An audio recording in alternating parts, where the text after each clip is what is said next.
আসসালামু আলাইকুম রহমতুল্লাহ। আমি নূর মোহাম্মদ বসুন্ধরা থেকে বলতেছি। আমি সাধারণ এক প্রাইভেট কার ড্রাইভার। আমার বাংলাদেশে যত ড্রাইভার আছে তাদের উদ্দেশ্যে একটা কথা বলতে চাই বা কথা নিয়ে আসছি। সেটা হলো এই যে বাংলাদেশে সমস্ত কিছুর থেকে আমরা অবহেলিত এবং আমাদেরকেও কোনো মানুষের কাতারি মনে করে না। সেই জন্য আমাদের যে ন্যায্য কোনো চাহিদা নাই, ন্যায্য কোনো দাবি নাই। সব কিছু মালিকরা যেভাবে বলতেছে আমাদের সেইভাবে করতে হইতেছে, চলতে হইতেছে। আমরা আর এইভাবে চলতে চাই না, আমরা এইভাবে থাকতে চাই না। আমরা এই সমস্ত মানে কি বলবো, একদম সমস্ত অবহেলিতের মধ্যে থাকলে, আমরা নিকৃষ্ট থাকলে আমরা ড্রাইভাররা আছি। আমাদেরকেও এখন কোনো দামই দেয় না। একটা রিক্সাওয়ালার যে দাম দেয় আমাদের সেই দামটা এখন কেউ দেয় না। সেই জন্য কী করতে হবে, এই আমাদের ন্যায্য দাবি আদায়ের ক্ষেত্রে কী করতে হইব, একতা হইতে হইব। একতা শক্তি, একতাই বল। যখন আমরা একতা হব, যে কোনো দাবি, যে কোনো ন্যায্য, যে আমরা দেখা গেছে আমরা আসার টাইম আছে, যাওয়ার কোনো টাইম নেই। আমাদের আসার টাইম যদি একটু লেট হয় দুনিয়ার কথা শোনায়, দুনিয়ার কাহিনী করে। আর যাওয়ার সময় রাত 10টা নাই, 11টা নাই, 12টা নাই, তাদের যখন সময় তারা ছাড়ে না। আমাদের কোনো ন্যায্য পারিশ্রমিক দেয় না, কিছু দেয়। এই পারিশ্রমিক ন্যায্য দাবির আদায় করতে হইলে আমাদের দরকার একতা। এই একতা হইতে হইলে আমাদের কি দরকার, মন মানসিকতা দরকার। যে একতা থাকার মন মানসিকতা। আমি সেই জন্য প্রতিটা ড্রাইভারকে, বাংলাদেশে যত বড় প্রতিষ্ঠান আছে সবথেকে আমি মনে করি সে বড় প্রতিষ্ঠান হলো বাংলাদেশের ড্রাইভার প্রতিষ্ঠান। যদি আমরা একদিন গাড়ি বাংলাদেশে বন্ধ রাখি, পুরো বাংলাদেশ অচল হয়ে যাব। সেই জন্য আমাদের যে ন্যায্য দাবি, ন্যায্য আদায়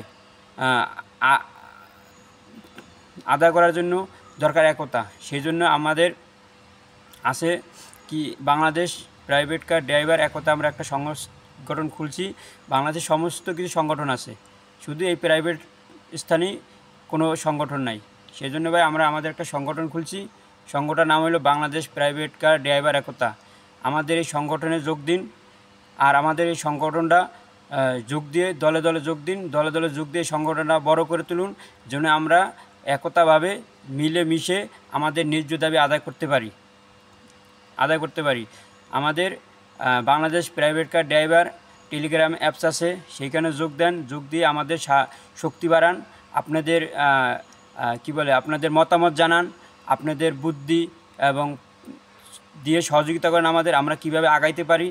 যেভাবে আমরা আগাইলে আমাদের ন্যায্য দাবি আদায় করতে পারবো, সেইভাবে আমাদের বুদ্ধি দেন। এবং আমাদের ফেসবুক পেজ আছে বাংলাদেশ প্রাইভেট কার ড্রাইভার একতা। আমাদের এই কথাগুলো পুরো বাংলাদেশে ছড়াই দেন, যেন আমরা ড্রাইভার একতা হইতে পারি। একতা ছাড়া কোনো ভাই আর কোনো রাস্তা নাই ভাই। কারণ আমরা যেভাবে অবহেলিত হইতেছি ভাই, আস্তে আস্তে আমাদের একদম কিছুদিন আগে একটা কথা শুনলাম ভাই, ড্রাইভারে দিয়া কাপড় দেওয়ায়। তাহলে আর কত নিচে নামবো আমরা ভাই? আমরা আর কত নিচে নামতে চাই ভাই? যদি নিচে আর নামতে না চাই, তাহলে আমরা একতা হই। একতা হয়ে এই বাংলাদেশ প্রাইভেট কার ড্রাইভার একতায় হইয়া দলে দলে যোগ দিয়া এই একতাকে আমরা মজবুত করি, শক্ত করিয়া আমরা আমাদের ন্যায্য দাবি আমরা আদায় করি। আমরা বুক ফুলের জন্য বলতে পারি না আমাদের কাজ এইটা না, আমরা এটা করব না। আমাদের কাজ এইটা না, আমরা এটা করব না। আর আমরা এটা যাতে এখন বলতে চাই, তাহলে কী করবো, আমাদের চাকরি থেকে বাদ করে দিবে। সেই জন্য আমাদের বাংলাদেশ প্রাইভেট কার একতার একটা 9 দফা আমরা করছি। এই 9 দফার মধ্যে আছে ন্যায্য বেতন 30,000 টাকা সর্বনিম্ন বেতন।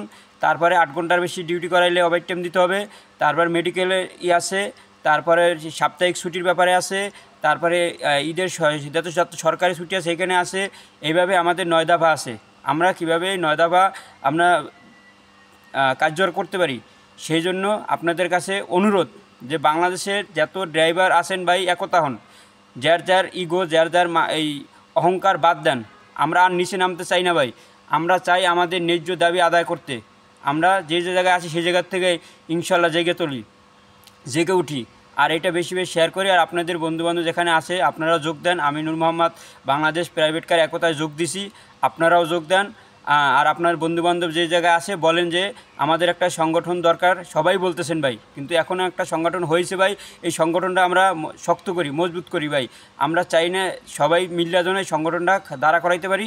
আপনারা আমাদের সাহায্য করেন আর আমাদের ন্যায্য দাবি আদায় করতে সহযোগিতা করেন। ঠিক আছে ভাই, যদি কথার দ্বারা ভুল ত্রুটি হয় মাফ করেন। আসসালামু আলাইকুম রহমতুল্লাহ।